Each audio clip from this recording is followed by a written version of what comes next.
Hello friends, आज हम discuss करेंगे एप्टीट्यूड। लास्ट वीडियो में हमने एप्टीट्यूड और एटीट्यूड के डिफरेंस देखा था। एप्टीट्यूड और एबिलिटी में डिफरेंस भी देखा था।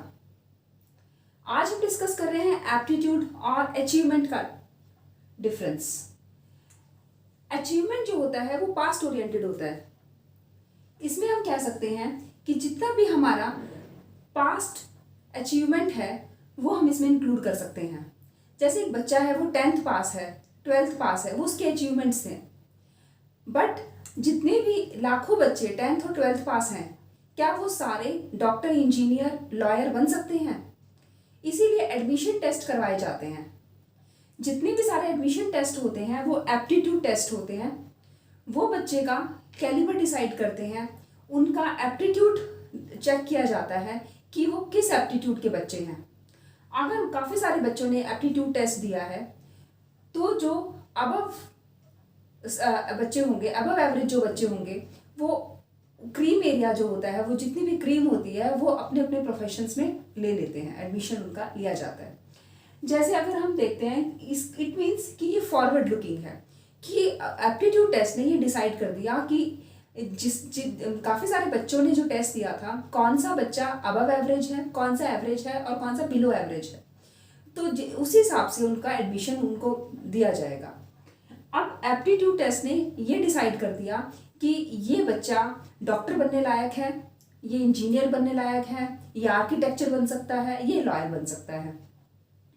तो एप्टीट्यूड और अचीवमेंट में डिफरेंस आपको समझ आ गया होगा। नेक्स्ट डिफरेंस है एप्टीट्यूड और इंटेलिजेंस। जो एप्टीट्यूड होता है वो एक स्पेसिफिक एबिलिटी होती है। उसमें आपके sensory skills, motor skills, perceptual skills, समझने की जितनी भी शक्तियां होती हैं, मैकेनिकल स्किल्स, जितने भी आप हाथ से जो काम करते हैं, मैनुअली जो काम करते हैं, आर्टिस्टिक जो क्रिएटिविटी आपके अंदर है, और प्रोफेशनल स्किल्स, जितना भी आपके अंदर डेडिकेशन कितना है काम करने का। तो ये सारे जो स्किल्स या एबिलिटीज़ होती हैं वो एप्टीट्यूड शो करता है। इंटेलिजेंस की बात करें अगर हम, तो इंटेलिजेंस क्या होता है? इंटेलिजेंस एक जनरल मेंटल एबिलिटी होती है ऑफ एन इंडिविजुअल, कि जैसे एक प्रॉब्लम हमारे सामने आई, हमने उस प्रॉब्लम को इजीली सॉल्व किया, तो इट मीन्स हमने इंटेलिजेंस के थ्रू उस प्रॉब्लम को सॉल्व कर दिया। बट एप्टीट्यूड में सिर्फ इंटेलिजेंस नहीं है, इसमें काफ़ी सारी स्किल्स भी हैं, काफ़ी सारी नॉलेज है जो हमें एप्टीट्यूड हमारा बना रही हैं। जैसे एक मदर थी, उनका बेटे ने उनसे रात को कहा कि मम्मा डोसा बना दो। तो अब मम्मा बड़ी कंफ्यूज कि रात को कहाँ से लाऊं डोसा। तो उन्होंने अपने इंटेलिजेंस का यूज़ किया, थोड़े बॉइल्ड राइस रखे थे, उन्होंने वो बॉइल्ड राइस को मैश किया और तवे पे एक डोसा बना दिया। तो वो जो आइडिया जनरेट हुआ, that is known as intelligence. But इस आइडिया के साथ जो स्किल उन्होंने शो की, कुकिंग स्किल उनके अंदर थी जैसे, तो वो उनका एप्टीट्यूड शो कर रहा है कि उनके अंदर कुकिंग एप्टीट्यूड है। मतलब उनकी जो स्किल्स भी जो है, उसके इंटेलिजेंस के साथ स्किल्स भी जुड़ गई हैं, that is known as aptitude. तो एप्टीट्यूड एक अलोन एबिलिटी नहीं मानते, it is a combination of different traits. Okay, next हम बात करते हैं एप्टीट्यूड एंड इंटरेस्ट के बारे में। अगर हम बात करें इंटरेस्ट की, पहले इंटरेस्ट जो होता है वो चेंज होता रहता है टाइम टू टाइम।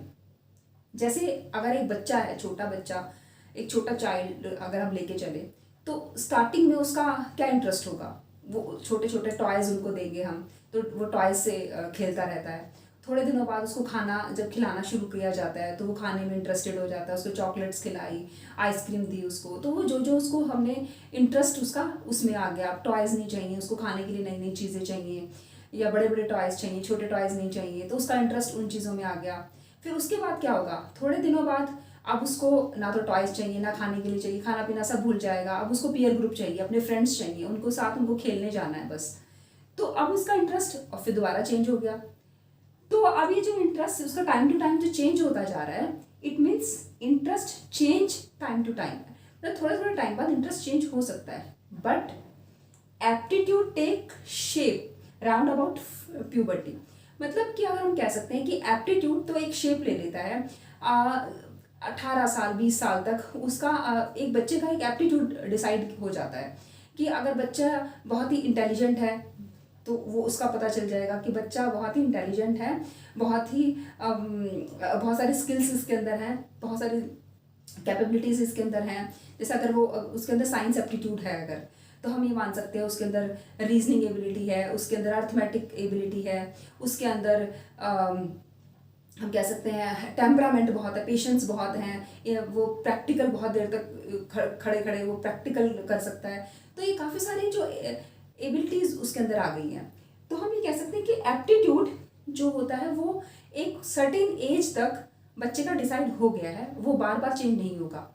हो सकता है चेंज आफ्टर फ्यू ईयर्स, अगर वो 5-10 साल तक किसी एक एनवायरनमेंट में रहेगा या उसी एनवायरनमेंट में इंटरेस्ट भी है उसका, तो हो सकता है उसका एप्टीट्यूड दोबारा किसी और स्किल के लिए या किसी और लाइन में भी चेंज हो सकता है। सेकेंड पॉइंट अगर हम बात करते हैं कि जो इंटरेस्ट होता है वो purely depend upon the environment. जो इंटरेस्ट होगा वो सिर्फ एनवायरनमेंट पे ही डिपेंड कर रहा है। जैसे अभी हमने देखा एक एग्जांपल कि बच्चे का जो इंटरेस्ट, जैसे हमने उसको टॉयज़ दिए, छोटे टॉयज़ दिए तो वो छोटे टॉयज़ में इन्वॉल्व हो गया, उसको वो अच्छा लगने लग गया। उसके बाद खाना सिखाया तो खाने में इन्वॉल्व हो गया था। अब उसको जब स्कूल जाना लगता है तो बच्चे दिख रहे थे उनको, टॉयज़ तो नॉन लिविंग है, उसको इसमें मज़ा नहीं आ रहा। वो जो अपने उसके जो फ्रेंड्स हैं वो बोल रहे हैं, बात कर रहे हैं, उनको वो चीज़ अब अच्छी लगने लगी है। तो जैसे जैसे हमने एनवायरनमेंट प्रोवाइड किया बच्चे को तो वैसे वैसा उसका इंटरेस्ट बनता गया। तो इट मीन्स जो इंटरेस्ट है वो प्योरली एनवायरनमेंट पे ही डिपेंड करता है, बट जो एप्टीट्यूड होता है वो प्योरली एनवायरनमेंट पे डिपेंड ना होके it is a product of heredity and environment. जो एप्टीट्यूड होता है वो हमारा इनेट पावर्स, जो हमारे अंदर इनेट पावर्स हैं उसका भी प्रोडक्ट होता है एनवायरनमेंट के साथ साथ।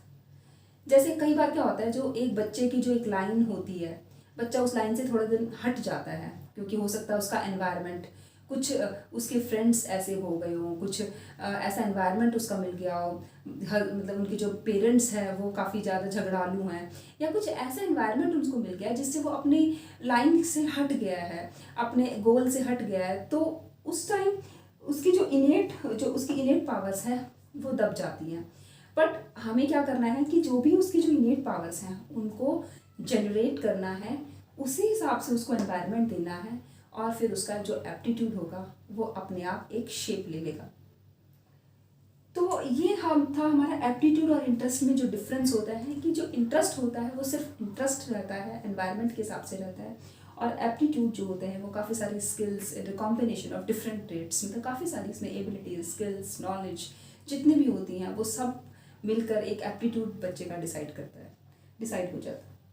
अगर हम बात करें टाइप्स ऑफ एप्टीट्यूड की, तो काफ़ी सारे एप्टीट्यूड्स की हम बात करते हैं। जैसे अगर हम बात करें manual occupation, aptitude for the manual occupation के लिए, जो हाथ से काम करने वाले लोग हैं, कुछ बास्केट्स बना रहे हैं, कुछ और छोटे छोटे जो काम करते हैं, छोटे काम कर मैनुअल जो भी ऑक्यूपेशंस होते हैं कुछ। तो दूसरा एप्टीट्यूड हो गया आपका क्लैरिकल ऑक्यूपेशंस होते हैं कुछ। क्लैरिकल ऑक्यूपेशन में आपका आ गया कि जो ऑफिस वर्क होता है, टाइपिंग स्किल्स होनी चाहिए उसमें, राइटिंग स्किल्स, इंग्लिश स्किल्स होनी चाहिए, लैंग्वेज स्किल्स होनी चाहिए। तो ये सारी जो स्किल्स होंगी वो क्लैरिकल ऑक्यूपेशन में आ जाती हैं। Aptitude for the teaching aptitude भी होता है।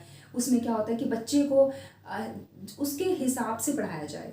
अगर ये टीचिंग स्किल्स भी सब में नहीं होती है, मतलब अगर बच्चे को सिर्फ अपनी नॉलेज, जो हमारे पास नॉलेज है, अगर हम उसको वो नॉलेज दे रहे हैं तो उस नॉलेज का कोई फ़ायदा नहीं है। बच्चा कितना कैप्चर कर रहा है उसके हिसाब से उसको आगे पढ़ाया जाए, तो वो टीचिंग स्किल्स, वो टीचिंग एप्टीट्यूड होता है। Aptitude for the music and arts, जैसे बच्चे के अंदर म्यूज़िक का या आर्ट का एप्टीट्यूड हो सकता है। बच्चे के अंदर मेडिकल प्रोफेशन का एप्टीट्यूड हो सकता है कि बच्चा जो है वो मेडिकली प्रोफेशनल के लिए सूटेबल है कि नहीं है, उसकी मेमोरी कितनी है, उसके अंदर पेशेंस कितने हैं। तो काफ़ी सारी चीज़ें मिलकर डिसाइड करेंगी कि एक बच्चे का जो एप्टीट्यूड है वो किस तरह का है। तो आपको अपने बच्चे का एप्टीट्यूड, अपने स्टूडेंट के एप्टीट्यूड को पहले चेक करना होगा, उसी हिसाब से उसका गोल डिसाइड करना होगा और उसको अचीव करने के लिए उसको सही एनवायरनमेंट देना होगा। तो आज तक के लिए इतना ही। नेक्स्ट टाइम हम बात करेंगे पर्सनालिटीज़ के बारे में, different theories about the personalities, बहुत सारी थ्योरीज हैं, उसको अच्छे से देखेंगे। तब तक के लिए थैंक यू।